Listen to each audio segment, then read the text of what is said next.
Thank you for joining us today on another segment of the Lincoln Commission on Human Rights. I want to talk to you today a little bit more about what our office does and what we do with different projects within the city of Lincoln and our community. So our office investigates, the Lincoln Commission on Human Rights investigates allegations of discrimination for employment, housing, and public accommodations. But aside from doing that, we are involved in other projects to bring diversity and inclusiveness within our community. So today I would like to welcome our two guests, Nizar and Lee, and we are going to talk a little bit more about what that looks like in the community and a career path so we can help our refugees and immigrants integrate into our community. So I'd like to welcome today Nizar and Lee. Thank you. Thank you for being here with us today.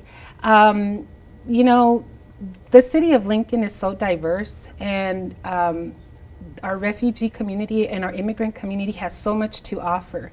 But one of the projects that we're working with is trying to help people get back on their career path, which they were in their country before they came to Lincoln. So Nizar, if you could please introduce yourself and talk a little bit about yourself. Yeah, sure. Thank you for the invitation. My name is Nizar Asho. I was born in Iraq, north of Iraq, a city called Shingal, and I was able to study law. I graduated from College of Law and at the University of The Hague, which is the north of Iraq, by the major political science and law. Also, after I graduated, I was able to get the attorney ID or get into the syndicate and pass the exam. For 1 year, I was the official lawyer and a local lawyer in the city. After 2014, a crisis happened in north of Iraq. So I had to move to work for some non-profit agency, local non-profit agency, and so I was their lawyer and office manager for more than 4 years. I have been in Lincoln for 3 years since February 2017. Oh, very well.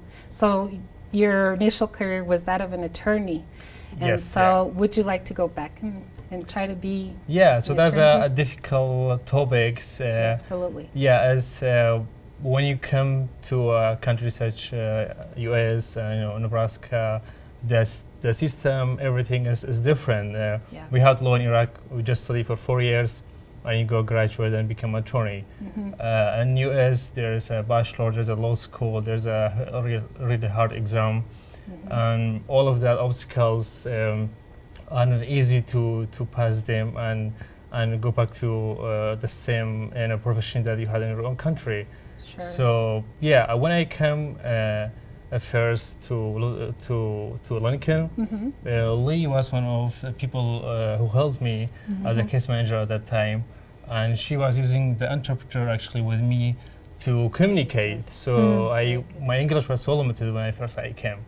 So, and I know proficiency like a law needs to be, you need to be really proficient in English and be, that's a hard major for someone who study a basic law in Iraq and had no background in English. Sure. So absolutely, I will love and go back to the same proficiency, and as a big goal, and at some point, I will probably achieve that, but we'll see. Well, your English is great. That's awesome, and it's exciting to see that how far you've come with your English, because you talked about how you didn't know a lot of English when you came here, but then to also find out that is your initial goal, is to be able to go back and practice law here in this country.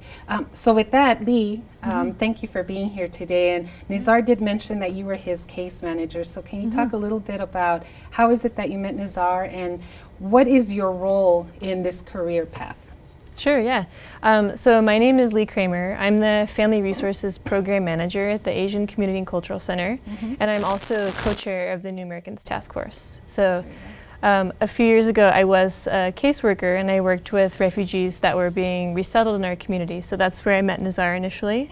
So I helped him and his family acclimate to living in Lincoln and help them access some resources they needed, things like that. So I'm really excited to hear that you're interested in continuing to pursue your career in law and hopefully here in the United States, which is really great.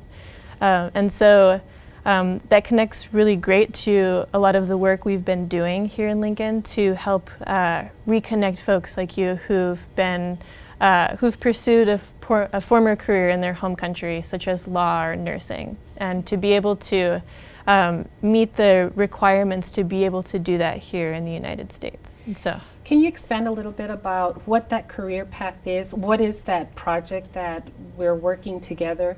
And explain a little bit more about why it is that it's taken so long. Yeah, sure. So many people come to the United States as adults with years of educational experience or professional experience, and because of credentialing requirements primarily, they're unable to continue just where they left off when they left their home country. Right. So they must meet some requirements to be able to meet the local requirements to be licensed in a certain profession. So we're working to figure out ways to expedite that process and make it more straightforward for people to be able to meet the requirements needed to re-enter their careers. So a lot of that is literally just figuring out what steps does somebody need to take to be able to get from when they've arrived in the United States to when they can start practicing law or start working as an RN. So figuring out the state licensing requirements, educational requirements, and the way that their previous experience will transfer into what is needed to do that here. So since we're making sure that in general our audience knows not only just about the career path, but what would you recommend for individuals who see this video to kind of prepare themselves while you're still working on that career path? Like, what can they do to prepare themselves so once we do have those career paths already out, to be able to get into right away, integrate themselves right away into that career path? Sure. As we continue to develop resources for people who are interested in re-entering their former careers, some of the really important things are first, when you've decided to look for a new job or to start working, it's really important to try to find a career that's pretty close to what you're interested in. So maybe you can't start working as a nurse today, but maybe you could work in a hospital setting and continue to be around healthcare as an environment and continue to be exposed to some of the things you'll be working in later. So that's one. And also just to continue to develop your English language skills in a professional environment just as much as possible. So language is important. Okay. So where do you know of some resources that people can go to if they need to expand on their English, and what else can they do to continue to be proficient in English? Sure. So there are many resources available in our community to continue either attending a class or to work with a mentor. So some places like Southeast Community College offer a curriculum course at different levels of English where people can go and continue to advance and practice in all of the reading, writing, grammar, and everything in between. So you can go to a formal class setting like that, or you can go to a sort of a one-on-one mentor with somebody, such as what is offered at Lincoln Literacy, just to continue practicing in a context that's more tailored to your individual needs too. Awesome, awesome. So Nazar, tell me a little bit more about what keeps you going to be able to reach your goals? What are some of the steps that you have taken from the time that you've been here in Lincoln till now?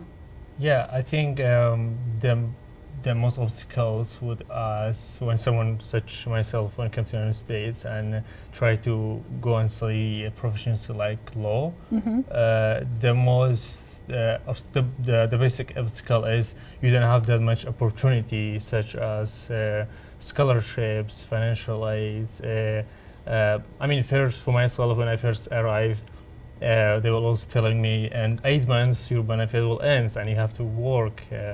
Of course, if you have to work, you have to pay your rent and all the bills that you have. So you don't have probably that time to go become a full-time student. Absolutely. And I went to a sub-community college for over a year, and I was able to obtain the level 10 to level 10 of the English proficiency.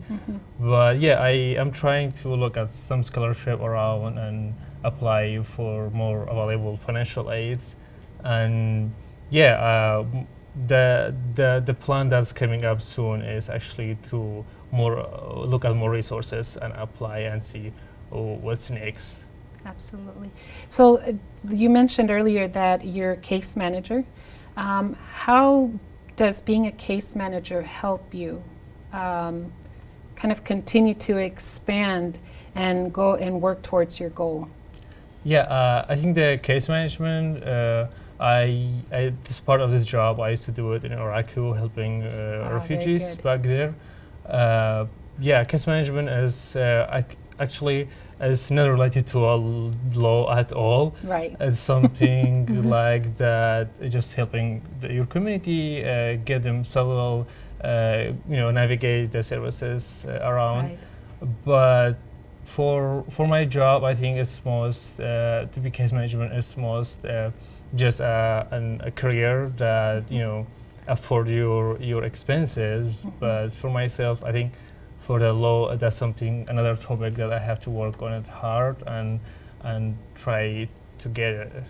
Sure. So does also being a case manager within the community give you an opportunity to meet different people that might be able to help you? That's of course, and that's why probably today I'm here. Yeah. Yeah, and of course, I've been meeting new people from the community, no more resources, some other non-profit organizations that they help people or refugees.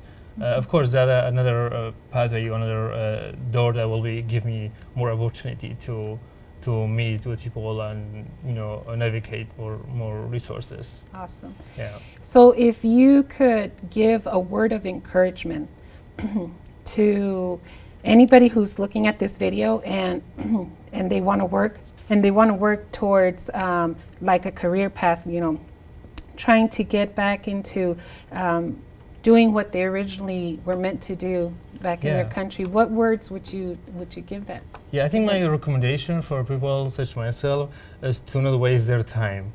When I came first, I had to wait for a year. I worked for Walmart as well for 1 year, then I became a case manager. And actually, I wasn't familiar with the system as well. I didn't have too many people around me that were telling me, oh, you go to South Community College, you will graduate in 2 years, then you will go to UNL. I was like very confused about all these resources. And so I didn't have many people around me that will, teach me how I can navigate. Also, the work part also took most of my time. Sure. And I didn't have time to look, become a full-time student. Sure. So as the most important step that we have to take is to start looking immediately when someone comes to the United States and ask people and don't wait for the opportunity to come to you. You have to look for it and achieve it. Awesome. So it's great that you're, helping your community and then being able to integrate yourself and continuing to, expand in what you already know what to do. So now it's just a matter of waiting for this career path, right, Lee? Awesome. Tell me, what